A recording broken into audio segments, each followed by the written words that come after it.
Or, le silence. Ils pensent qu'ils te connaissent, qu'ils t'ont complètement cerné, n'est-ce pas? Dans leur esprit, tu es prévisible. Tu supplieras, tu courras après eux, tu t'effondreras. Ils croient qu'ils tirent les ficelles, te manipulant ici, te poussant là. Un simple geste, une miette d'attention, et tu reviendras en courant à leur hôtel, comme un serviteur dévoué. Parce que c'est ce que tu es pour eux, non? Un chiot, un paillasson, quelqu'un qu'ils peuvent utiliser, rejeter et rappeler à leur guise. Mais voici la vérité. Ils ne te connaissent pas le vrai toi. Peut-être que tu as joué ce rôle avant, leur offrant tes larmes, tes explications, tes justifications sans fin. Peut-être que tu t'es plié en quatre, baissant la voix, adoucissant ta force, juste pour qu'ils se sentent importants. Je me fiche de ce que tu étais avant. Un pantin, une ordure, un paillasson. Ça n'a pas d'importance. Ce qui compte, c'est ce que tu vas devenir après cet instant. Tu vois, le silence n'est pas passif. Ce n'est pas une retraite. C'est une arme, une frontière, une décision. C'est le moment où tu arrêtes de jouer leur jeu et où tu commences à jouer le tien. Ils pensent qu'ils te contrôlent. Oh, comme ils se trompent, parce que quand tu cesses de parler, de réagir, de leur donner la satisfaction de ton énergie, ils perdent tout. Le pouvoir qu'ils pensaient avoir, disparu. Le contrôle qu'ils croyaient être le leur, éclaté. Ton silence est la seule chose qu'ils ne peuvent pas manipuler. Il est intouchable, incassable. C'est le miroir qui reflète leur propre arrogance, leur égoïsme, leur attitude superficielle. Laisse-les rester avec ça. Laisse-les s'étouffer avec le vide que tu laisses derrière toi. Ils vont s'agiter, se débattre, essayer de te provoquer. Mais ne leur donne pas un seul mot, pas un soupir, pas un murmure. Laisse ton silence rugir plus fort que tout ce que tu as jamais dit auparavant. Ils s'attendaient à ce que tu continues à jouer, n'est-ce pas? Ils en étaient si sûrs. Ils pensaient que tu continuerais à revenir, à pardonner, à danser au rythme de leur mélodie. Mais voici la surprise. Ils ne peuvent pas gérer ton absence. Ils ont construit leur fierté sur la base de tes réactions. Et quand tu les retires, tout s'effondre. Ils le ressentiront dans chaque message laissé sans réponse, chaque appel redirigé vers la messagerie vocale, chaque instant où ils cherchent ton attention et ne trouvent que le silence qui leur renvoie leur propre reflet. Oh, ils feront semblant que ça ne les dérange pas. Ils agiront comme si ton retrait était insignifiant, comme s'ils restaient impassibles. Mais toi, tu sais mieux. Tu connais la vérité. À l'intérieur, ils s'effondrent, morceau par morceau. Parce que sans ton énergie, sans ta validation, il ne leur reste qu'eux-mêmes. Et soyons honnêtes, ils n'aimeront pas ce qu'ils verront. Tu n'es plus leur pantin. Tu n'es plus agenouillé à leur autel. Tu ne poursuis plus. Tu ne supplies plus, tu n'expliques plus. Tu es le silence, tu es la force, et tu es la tempête qu'ils n'ont jamais vue venir. Laisse-les sentir le poids de leurs propres actions. Laisse-les goûter à la poussière de ton départ. Laisse ton absence être le vide qu'ils ne peuvent fuir, l'écho qui leur rappelle chaque jour ce qu'ils ont perdu. Ce n'est pas une question de vengeance, c'est une question de respect. C'est leur montrer sans un seul mot que tu ne fais plus partie de leur jeu. Le silence est ta déclaration d'indépendance, ton refus d'être le pion de qui que ce soit. Ils pensaient te connaître? Laisse-les réfléchir à nouveau. Laisse-les regarder, impuissants, alors que tu récupères ton pouvoir. Parce que le silence n'est pas de la soumission, c'est la déclaration la plus forte, la plus inébranlable que tu feras jamais. Maintenant, ils verront la vérité. Tu n'as jamais été faible. Tu n'as jamais été à eux pour être contrôlé. Et maintenant, dans l'espace de calme que tu as créé, ils seront forcés de confronter la réalité de ce qu'ils sont et de ce que tu es devenu. Fort, intouchable et totalement libre. Ne te contente pas de lire ces mots. Ne te contente pas de les écouter pour ensuite revenir à ce que tu étais. Laisse ceci être la ligne dans le sable. Laisse ceci être le moment où tout change. La prochaine fois qu'ils essaient de te provoquer, de t'attirer à nouveau dans leur chaos, ne leur donne rien. Pas parce que tu es froid, pas parce que tu es amer, mais parce que tu en as fini. Fini avec leur jeu, fini avec leur ego, fini d'être leur pantin. Ceci est ton silence, c'est ton pouvoir. Laisse-les le ressentir, laisse-les le détester, laisse-les finalement réaliser qu'ils ne t'ont jamais vraiment connu. Et ne pense pas une seconde que nous avons fini ici. Ce voyage ne fait que commencer. Ce n'est pas la fin de ton histoire, c'est l'étincelle qui allume ta transformation. Aujourd'hui est le jour où tu renverses le script. Le jour où tu montres non seulement à eux mais à toi-même à quel point tu es fort, indépendant et inébranlable. Tu vois, le silence n'est pas seulement un outil, c'est une arme. Et aujourd'hui, nous allons l'affûter avec des tactiques de psychologie sombre. Mais attends, ne te méprends pas. Il ne s'agit pas de manipulation, de tromperie ou de jeu. Non. Il s'agit de récupérer ton pouvoir, de maîtriser l'art d'être si intouchable, si ancré, que leur ego s'effondre sous le poids de ton absence. Il s'agit de toi prenant le contrôle de ton récit, transformant ton silence en un rugissement qui noie leur arrogance et les force à se confronter eux-mêmes dans le miroir. C'est leur apprendre une leçon qu'ils n'oublieront jamais, pas à travers des mots, pas à travers des conflits, mais à travers la force tranquille et inébranlable de ta transformation. Et cette transformation, c'est ce dont nous allons parler dans la prochaine partie de cette vidéo. Alors, es-tu prêt? Vraiment prêt? Si tu l'es, écrase ce bouton « J'aime » sous cette vidéo. Ne te contente pas de le toucher, écrase-le. Ce n'est pas seulement pour toi. C'est pour tous ceux qui ont besoin de ce message, qui cherchent la force de reprendre leur vie en main. Chaque « J'aime », chaque commentaire aide ce message à atteindre quelqu'un qui en a autant besoin que toi. Allumons le feu. Transformons le silence en pouvoir. C'est ton moment. Ton voyage commence maintenant. Allons-y. Numéro 1. Prospérer dans l'indépendance. L'indépendance, ce n'est pas seulement la liberté vis-à-vis des autres. C'est la liberté par rapport à leur pouvoir sur toi, leurs opinions et leurs attentes. C'est se tenir droit dans sa propre vie, faire des choix non pas pour l'approbation des autres, mais pour ta propre satisfaction. C'est dire « je peux marcher seul sur ce chemin et je vais y prospérer ». Mais ils ne veulent pas que tu sois indépendant, n'est-ce pas? Ils veulent que tu aies besoin d'eux.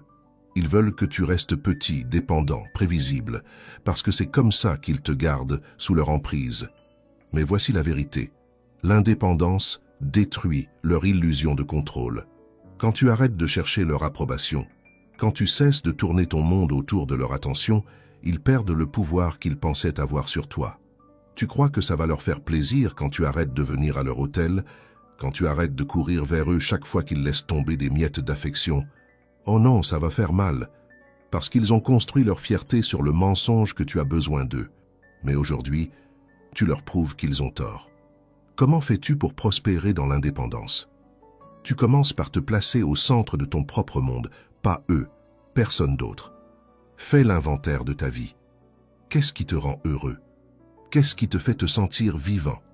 Peut-être que tu l'as oublié, parce que tu as été tellement concentré à plaire aux autres. Ça s'arrête maintenant. Commence petit. Fais une liste des choses que tu aimais faire avant que leur opinion ne compte autant. La musique, l'art, courir, peu importe ce que c'est, ramène-les dans ta vie. Et si tu ne sais pas par où commencer, essaie quelque chose de complètement nouveau. Inscris-toi à un cours, rejoins un groupe, explore une passion que tu as toujours voulu découvrir. Est-ce que ça semble difficile? Bien sûr. Se libérer n'est jamais facile. L'indépendance est un muscle, et en ce moment, il est peut-être faible. Mais voici la beauté de la chose. Chaque petit pas que tu fais le renforce. C'est comme escalader une montagne. Au début, chaque pas semble lourd, comme si le poids de tes vieilles habitudes te tirait vers le bas. Mais plus tu montes, plus ça devient léger. Et bientôt, tu regarderas en arrière et tu réaliseras à quel point tu es monté haut. Et la vue de là-haut, elle est à couper le souffle. Imagine ceci, tu es un oiseau dans une cage. La porte est ouverte, mais tu es resté dedans si longtemps que tu as oublié ce que ça fait de voler. Ils t'ont convaincu que la cage est tout ce dont tu as besoin. Mais au fond de toi, tu sais mieux. Un jour, tu fais un saut. C'est terrifiant au début. Tes ailes sont rouillées et l'air te semble étrange. Mais ensuite, tu réalises quelque chose d'incroyable. Tu étais fait pour ça. Fait pour planer, fait pour explorer, fait pour prospérer dans le ciel ouvert. L'indépendance, c'est ton envol. Et elle t'attend. Ralph Waldo Emerson a dit « Être soi-même dans un monde qui essaie constamment de te rendre autre chose est le plus grand accomplissement. » Et c'est exactement ce que tu fais en embrassant l'indépendance. Tu redeviens toi-même, pas la version qu'il voulait, mais celle que tu étais toujours censé être. Et quand cela devient difficile, Rappelle-toi, ce n'est pas seulement pour aujourd'hui, c'est pour la vie que tu mérites. C'est pour la liberté de vivre selon tes propres termes, d'entrer dans n'importe quelle pièce en sachant que tu y appartiens, non pas parce que quelqu'un d'autre l'a dit, mais parce que toi tu l'as décidé. Rappelle-toi, tu n'apprends pas seulement à vivre sans eux, tu apprends à vivre pleinement, audacieusement, sans compromis, en étant toi-même. Tu n'as besoin de la permission de personne pour prospérer. Tu n'as besoin de l'approbation de personne pour grandir. Tu es le fondement de ta vie, et tout ce que tu construiras à partir de maintenant sera plus fort que tout ce que tu laisses derrière toi. Dis cette affirmation, je prospère dans mon indépendance. Dis-le à voix haute, écris-le, inscris-le dans les commentaires, laisse-le te toucher profondément, parce que c'est ta vérité maintenant, c'est ta force. Et si quelqu'un ose le remettre en question, laisse-les faire, il ne compte pas. Ce qui compte, c'est la vie que tu es en train de construire, la liberté que tu revendiques, les ailes que tu déploies. Laisse le monde te voir prospérer. Pas pour leur approbation, mais pour ta propre paix. Je prospère dans mon indépendance. Écris-le, approprie-toi-le, crois-le. C'est ton voyage, et tu es déjà en train de faire le premier pas. Et au fait, si tu n'as pas encore appuyé sur ce petit bouton « J'aime » sous cette vidéo, fais-le maintenant. C'est une action si minuscule pour toi, mais pour nous, cela signifie tout. Cela nous aide à grandir, à atteindre plus de personnes et à continuer à créer du contenu qui t'autonomise. Numéro 2, passe du temps avec des personnes qui te respectent. Le respect. Parlons-en. Tu en as donné tellement aux autres, n'est-ce pas? Tu t'es plié en 4, tu as fait des compromis, tu as veillé tard et tu as sacrifié ta paix juste pour que quelqu'un d'autre se sente important. Mais qu'as-tu reçu en retour? Est-ce qu'ils t'ont vraiment respecté? Ou est-ce qu'ils se sont simplement contentés de prendre et de prendre jusqu'à ce que tu n'aies plus rien à donner? Il est temps de changer les choses. Il est temps d'arrêter de gaspiller ton énergie sur des personnes qui te considèrent comme une option, alors que toi, tu les traites comme une priorité. Tu mérites mieux, et cela commence par choisir de passer du temps avec des personnes qui te respectent véritablement. Pas celles qui te tolèrent, pas celles qui te manipulent, mais celles qui voient ta valeur, honorent ta présence et donnent autant qu'elles reçoivent. Mets les choses au clair. Le respect ne concerne pas les flatteries ou les compliments superficiels. Il s'agit de la manière dont les gens te traitent lorsqu'ils n'ont rien à gagner de toi. Il s'agit de ceux qui se montrent présents lorsque les choses deviennent difficiles, de ceux qui t'écoutent sans jugement, de ceux qui respectent tes limites et apprécient ta valeur sans que tu aies à la prouver. Ce sont ces personnes que tu dois garder autour de toi. Imagine que tu sois un jardin. Les personnes que tu laisses entrer dans ta vie sont celles qui s'occupent de ton sol, qui plantent des graines, qui arrosent tes racines. Mais certaines sont des mauvaises herbes. Elles étouffent ta croissance, absorbent ton énergie et te laissent te vider. Passer du temps avec des gens qui te respectent, c'est comme arracher ces mauvaises herbes. C'est choisir la lumière du soleil plutôt que l'ombre, la croissance plutôt que la stagnation, la vie plutôt que la survie. Tu crois que c'est trop demandé? Ce ne l'est pas. Les personnes qui comptent vraiment n'hésiteront pas à te montrer du respect, parce que cela leur vient naturellement. Elles ne te feront pas supplier pour cela. Elles ne remettront pas en question tes limites, et elles ne tenteront certainement pas de te manipuler en te faisant croire que tu en demandes trop. Alors, à quoi ressemble le fait de passer du temps avec des personnes qui te respectent? Cela commence par dire non à celles qui ne le font pas. Et c'est la partie la plus difficile, n'est-ce pas? Couper les ponts avec des personnes qui ont fait partie de ta vie depuis si longtemps que cela semble presque mal de les laisser partir, même lorsqu'elles ont prouvé à maintes reprises qu'elles ne méritent pas une place dans ta vie. Mais voici la vérité. Tu ne peux pas faire de place aux personnes qui te respectent tant que tu n'as pas retiré celles qui ne le font pas. La psychologie le prouve. Les humains reflètent l'énergie qui les entoure. Passe du temps avec des personnes qui te critiquent constamment, qui te rabaissent ou qui profitent de toi. Et devine quoi? Tu commenceras à croire que tu le mérites. Mais lorsque tu es entouré de personnes qui t'élèvent, qui célèbrent tes victoires, qui reconnaissent ta valeur, tu commences à t'élever à ce niveau. Leur respect devient un miroir de ton propre respect de toi-même. Cela ne va pas être facile.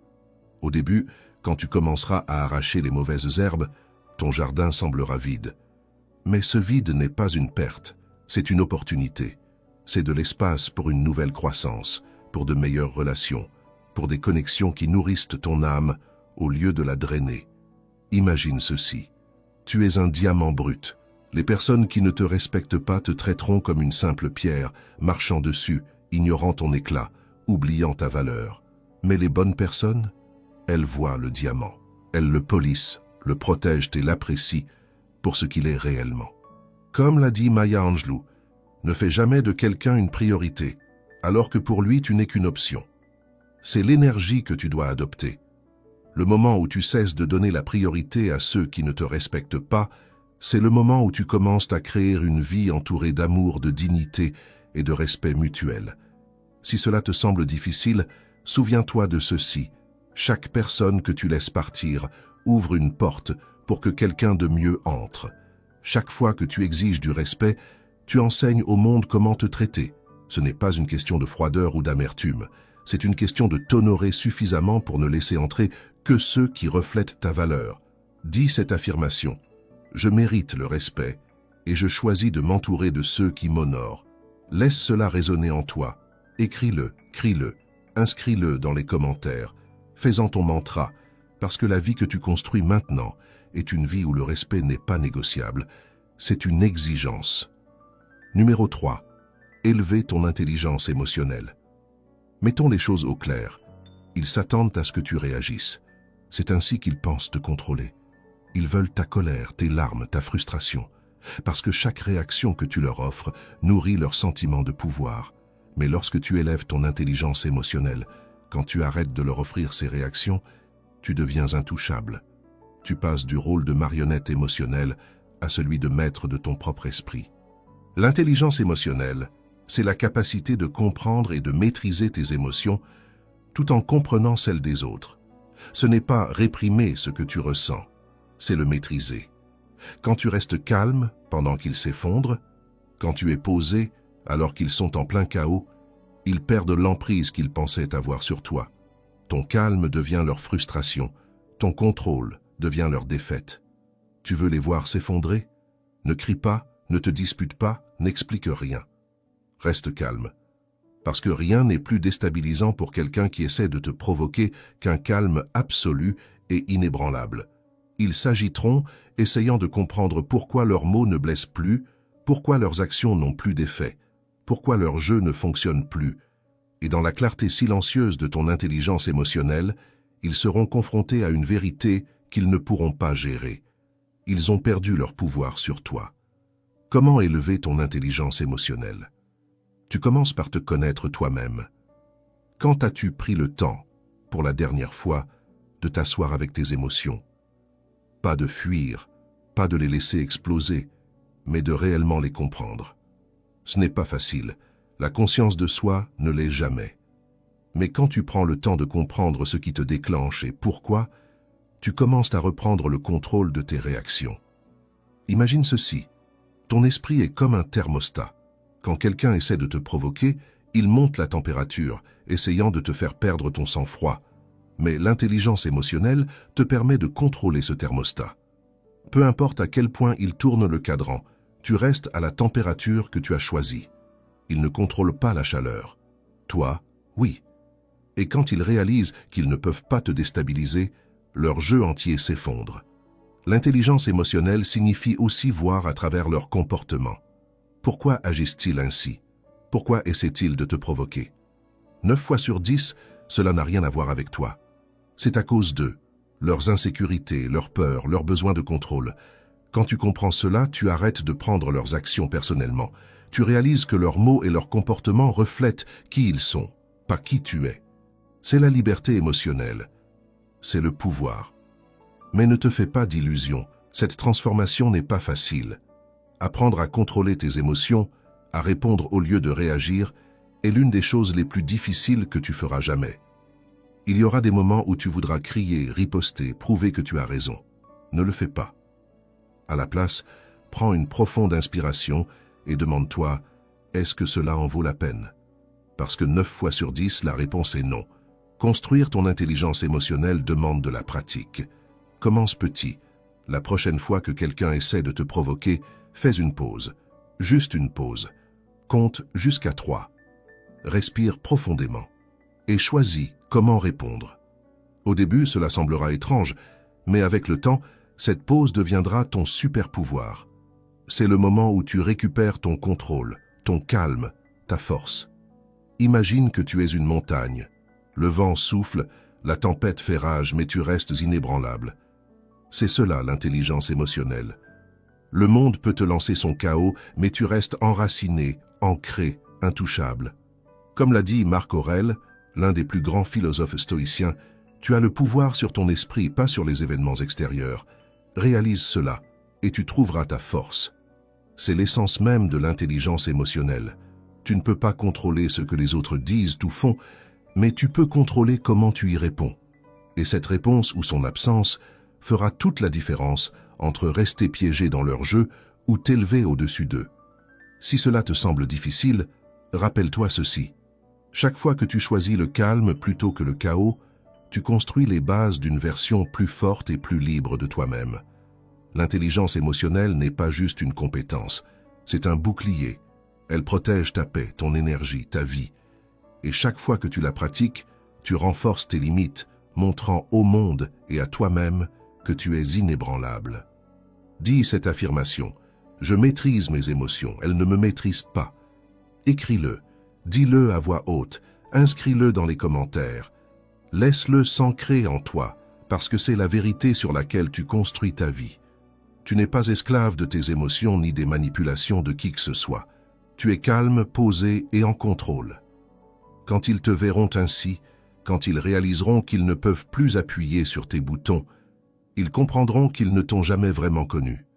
Ils verront la force dans ton silence, le pouvoir dans ton calme, et cela les ébranlera jusqu'au plus profond. Numéro 4. Renforce ta présence physique. Ta présence physique est la première chose que les gens remarquent, avant même que tu ne dises un mot. C'est une déclaration silencieuse de qui tu es, un message de confiance, de force et de résilience.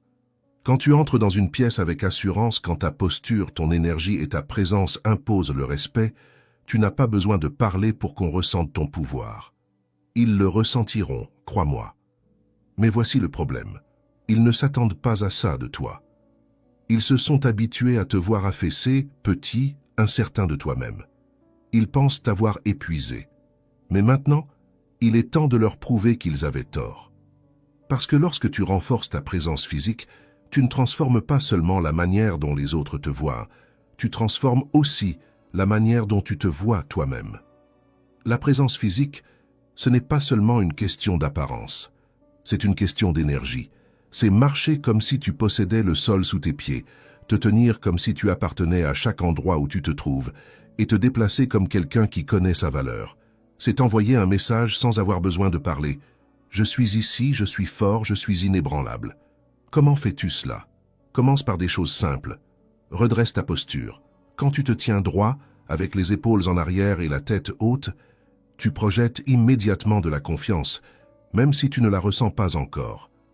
Les études psychologiques ont prouvé que ton langage corporel n'influence pas seulement la manière dont les autres te perçoivent, mais aussi la manière dont tu te perçois toi-même.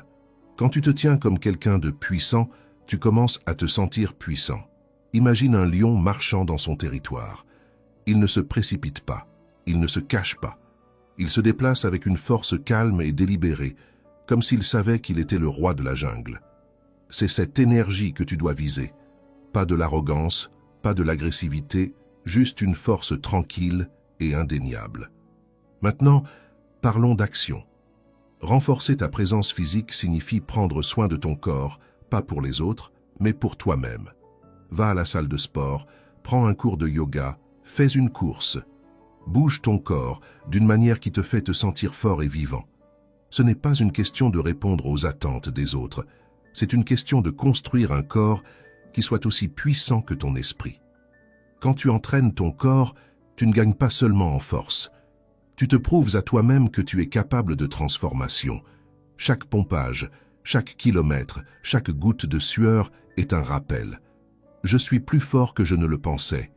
Et cette force, elle rayonne. Les gens peuvent la sentir. Ils la voient dans la manière dont tu te tiens, dans la manière dont tu occupes l'espace sans excuse. Mais soyons honnêtes, ce n'est pas toujours facile. Certains jours, tu voudras te cacher et te recroqueviller, te sentir submergé par le poids de tout cela. Et ces jours-là, tu dois te rappeler que chaque pas que tu fais pour renforcer ta présence physique est un pas vers la reconquête de ton pouvoir. Tu n'as pas besoin d'être parfait, tu as juste besoin de continuer à avancer. Imagine que tu es une montagne, solide, stable, inébranlable. Les gens peuvent essayer de te secouer, de t'escalader, de te démolir, mais tu ne bouges pas. C'est l'énergie d'une présence physique forte. Ce n'est pas une question d'être voyant ou bruyant. C'est une question d'être enraciné, incassable, indéniable. Comme les anciens stoïciens le disaient, tu as le contrôle sur toi-même et cela représente tout le pouvoir dont tu as besoin. Ton corps est le vaisseau de ce contrôle. Quand tu le renforces, tu ne fais pas que bâtir des muscles ou de l'endurance. Tu construis une forteresse de confiance que personne ne peut pénétrer. Dis cette affirmation: je me tiens fort dans ma présence. Dis-le, écris-le, crois-le. Laisse-le te rappeler la puissance que tu incarnes. Parce que ce n'est pas seulement une question d'apparence, c'est une question d'être fort, à l'intérieur comme à l'extérieur. Et quand ils te verront comme ça, quand ils te verront marcher la tête haute, te tenir comme quelqu'un qui connaît sa valeur, ils le ressentiront. Ils ressentiront le changement, la transformation, la distance entre ce que tu étais et ce que tu es devenu. Ils réaliseront qu'ils ne t'ont jamais vraiment connu. Et cela, ce sera leur réveil. Numéro 5. Maîtriser l'art de la non-réaction. La réaction, c'est sur cela qu'il compte. Ta colère, ta frustration, tes larmes, tout cela alimente leur feu. Chaque fois que tu exploses, ils gagnent. Chaque fois que tu supplies, ils gagnent. Chaque fois que tu laisses leurs mots ou leurs actions t'ébranler, ils gagnent. Mais lorsque tu maîtrises l'art de la non-réaction, quand tu refuses de leur offrir la satisfaction de contrôler tes émotions, tu reprends chaque once de pouvoir qu'ils pensaient avoir sur toi. La non-réaction n'est pas simplement rester silencieux. C'est le silence avec une force derrière lui. C'est la capacité de rester calme pendant que l'autre s'agite, de garder ton équilibre pendant qu'on essaie de te faire perdre pied. Ils veulent le chaos, ils s'en nourrissent. Mais quand tu réponds avec une sérénité inébranlable, ils se retrouvent désorientés, confus et impuissants. Réfléchis un instant. Combien de fois es-tu sorti d'une dispute ou d'une confrontation en te reprochant de t'être laissé emporter? Cela s'arrête maintenant. La non-réaction est ton bouclier. Elle protège ta paix, ton énergie, ta dignité. Parce que la vérité est la suivante. Tout et tout le monde ne méritent pas une réponse. Imagine que tu sois un lac tranquille. Quelqu'un jette une pierre s'attendant à voir des ondulations, des vagues, une réaction. Mais au lieu de cela, l'eau reste calme, immobile. Voilà le pouvoir de la non-réaction. Ce n'est pas de la faiblesse, c'est du contrôle. Et ce contrôle les terrifie. Ils comptent sur tes explosions émotionnelles pour valider leur comportement. Sans cela, ils sont confrontés à un miroir, forcés d'affronter le vide de leurs propres actions. La non-réaction commence par la conscience de soi. Quels sont tes déclencheurs? Qu'est-ce qui te pousse à vouloir crier, te défendre, prouver ton point de vue? Identifie ces moments. Et lorsque tu ressens cette montée de colère ou de douleur, fais une pause. Respire profondément. Compte jusqu'à 3, jusqu'à 10, autant qu'il faut pour retrouver ton calme. C'est dans cette pause que tu récupères ton pouvoir. C'est dans cette pause que tu te rappelles que ta paix est plus précieuse que leur chaos. Ce n'est pas facile. En fait, c'est l'une des choses les plus difficiles que tu auras à faire. Nous sommes câblés pour réagir, pour défendre notre ego. Mais la non-réaction ne concerne pas l'ego. Elle concerne la sagesse. Elle consiste à comprendre que toutes les batailles ne valent pas la peine d'être livrées et que tous les maux ne méritent pas de réponse. Comme les stoïciens l'ont dit, nous souffrons davantage dans notre imagination que dans la réalité. La plupart du temps, ta réaction n'est pas liée au moment présent, mais à l'histoire que tu t'es racontée dans ta tête. Lâche cette histoire. Concentre-toi sur l'instant présent. Concentre-toi sur le calme. Imagine que tu es une montagne. Le vent souffle, la pluie tombe, mais tu restes inébranlable. Les gens peuvent crier, lancer des insultes ou essayer de te provoquer. Mais comme cette montagne, tu ne bouges pas. La non-réaction est ton ancre. Elle te garde stable pendant que la tempête fait rage autour de toi. Soyons clairs, la non-réaction ne signifie pas ignorer le problème. Cela ne signifie pas que tu es faible. Cela signifie que tu choisis tes batailles avec sagesse, que tu décides de ne pas gaspiller ton énergie sur des gens ou des situations qui ne le méritent pas. La non-réaction n'est pas passive, c'est l'acte ultime de maîtrise de soi. Et voici le plus important. Lorsque tu cesses de réagir, tu modifies l'équilibre du pouvoir. Ils paniquent, essayent plus fort de te provoquer, mais leurs tentatives tombent à plat. Ils deviennent frustrés, confus, voire désespérés. Et dans ce moment, ils réalisent qu'ils n'ont plus le contrôle. Tu as coupé les fils. Ils n'ont plus de pouvoir ici. Dis cette affirmation. Je choisis le calme plutôt que le chaos. Laisse cela s'imprégner en toi. Dis-le à haute voix. Écris-le. Inscris-le dans les commentaires. Chaque fois que tu ressens l'envie de réagir, répète-le.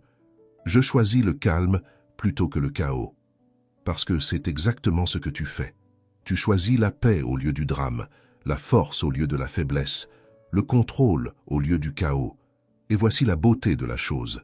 La non-réaction ne te protège pas seulement d'eux, elle te transforme. Chaque fois que tu la pratiques, tu deviens plus fort, plus ancré, plus résilient. Les choses qui te bouleversaient autrefois ne t'affecteront même plus.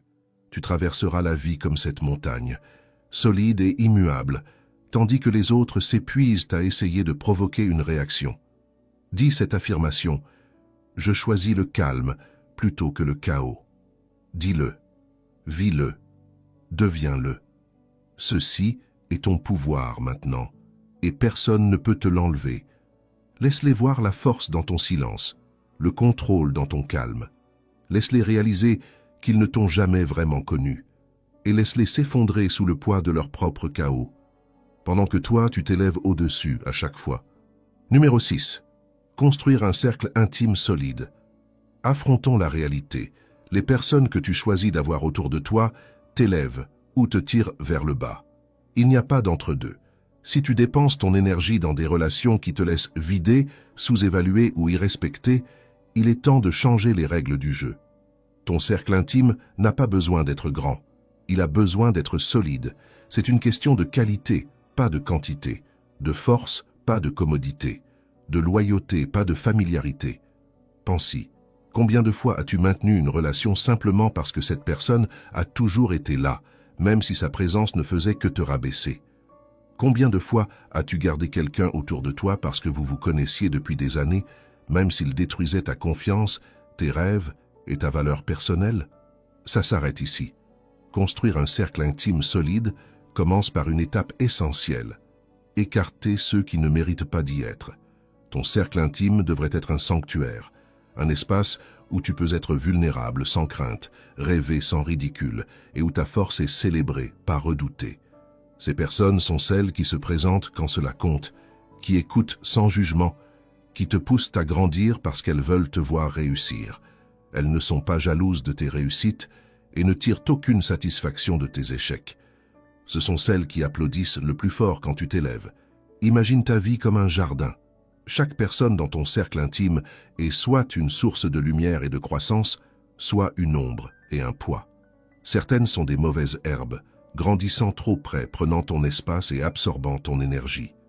D'autres sont le soleil, nourrissant ta croissance, t'aidant à grandir plus fort et plus haut. Il est temps d'arracher les mauvaises herbes et de laisser entrer la lumière. Tu n'as pas besoin de quiconque qui éteint ta lumière. Mais soyons honnêtes, lâcher prise n'est pas facile. Rompre les liens, même avec des personnes toxiques, peut sembler isolant. C'est tentant de s'accrocher, juste parce que c'est familier. Mais voici la vérité. Chaque personne que tu laisses partir libère de l'espace pour que quelqu'un de mieux entre. Chaque mauvaise herbe que tu retires donne une chance à ton jardin de prospérer. Construire un cercle intime solide signifie faire confiance au fait que les bonnes personnes viendront dans ta vie quand tu feras de la place pour elles. Entoure-toi de personnes qui t'inspirent, de personnes qui voient ta valeur, qui te défient de la meilleure des façons, qui te font sentir vivant et invincible. La psychologie prouve que nous reflétons les traits de ceux qui nous entourent. Si tu veux grandir, tu dois être avec des gens qui grandissent aussi. Si tu veux de la force, cherche ceux qui sont forts. Laisse leur énergie amplifier la tienne. Dis cette affirmation. Je crée un cercle de force et de respect. Écris-le, dis-le à haute voix, inscris-le dans les commentaires. Laisse-le te rappeler que ton temps, ton énergie et ta présence sont des cadeaux et que seuls ceux qui les apprécient devraient être autorisés à y accéder. Construis ton cercle avec soin, protège-le férocement et regarde comment ta vie se transforme quand tu es entouré de personnes qui te voient réellement et te soutiennent. Je crée un cercle de force et de respect. Dis-le, vis-le, crois-le. C'est ta base, ton pouvoir, ton refuge. Choisis tes gens avec sagesse et laisse-les t'aider à t'élever. Numéro 7. Définir et respecter tes limites. Les limites. Ce mot à lui seul rend certaines personnes mal à l'aise, n'est-ce pas? C'est parce que les limites marquent la fin de leur contrôle. C'est l'endroit où leurs attentes et leurs exigences se heurtent au mur de ton respect de toi-même. Les gens qui ne te respectent pas détestent les limites. Ils te traiteront de froid, d'égoïste ou de distant. Mais voici la vérité. Ils n'appellent cela de l'égoïsme que lorsque cela ne leur profite plus. Les limites ne consistent pas à repousser les gens. Elles consistent à protéger ce qui est en toi. Ta paix, ton énergie, ta valeur personnelle. Ces choses sont sacrées et tout le monde ne mérite pas d'y avoir accès. Quand tu définis et fais respecter tes limites, tu envoies un message clair. Je me respecte trop pour te laisser violer cet espace. Ce n'est pas de l'arrogance, ce n'est pas de la cruauté, c'est de la survie. Et à partir du moment où tu fixes ces limites et les fais respecter, tu commences à éloigner les personnes qui n'étaient là que pour profiter de ce qu'elles pouvaient te prendre.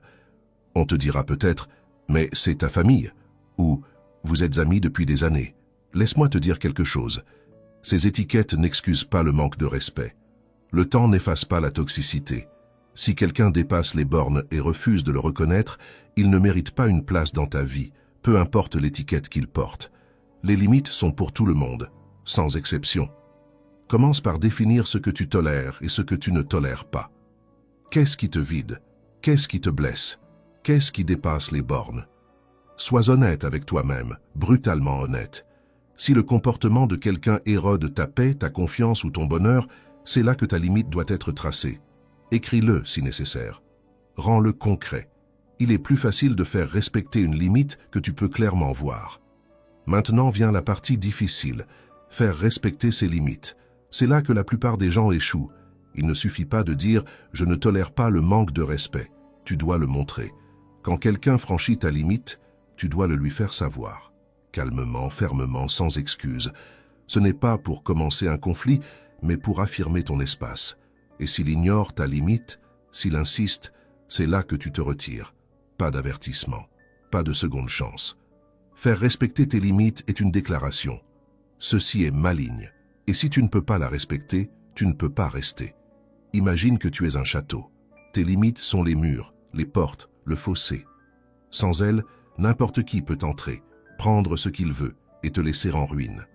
Mais avec ces murs en place, avec les portes fermées à ceux qui ne respectent pas ton espace, ton château devient une forteresse, sûre, imprenable. Et les personnes qui comptent vraiment, elles respecteront ces murs, elles frapperont à la porte et attendront d'être invitées à entrer. Mais laisse-moi te prévenir, quand tu commences à faire respecter tes limites, certaines personnes résisteront. Elles te feront culpabiliser, te manipuleront, essayeront de te faire sentir coupable d'oser te protéger. Ne tombe pas dans leur piège. Leur inconfort n'est pas ton problème. C'est un signe que ta limite fonctionne. Les personnes qui te valorisent vraiment ne seront pas bouleversées par tes limites. Elles les respecteront. Et celles qui ne le font pas, laisse-les partir. Laisse-les être en colère. Laisse-les s'éloigner. Dis cette affirmation.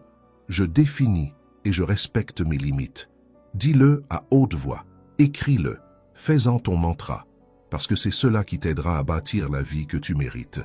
Une vie où ton respect de toi-même est non négociable.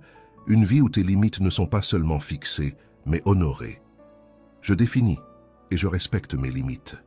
Dis-le, crois-le, vis-le. Parce que les limites ne repoussent pas les bonnes personnes.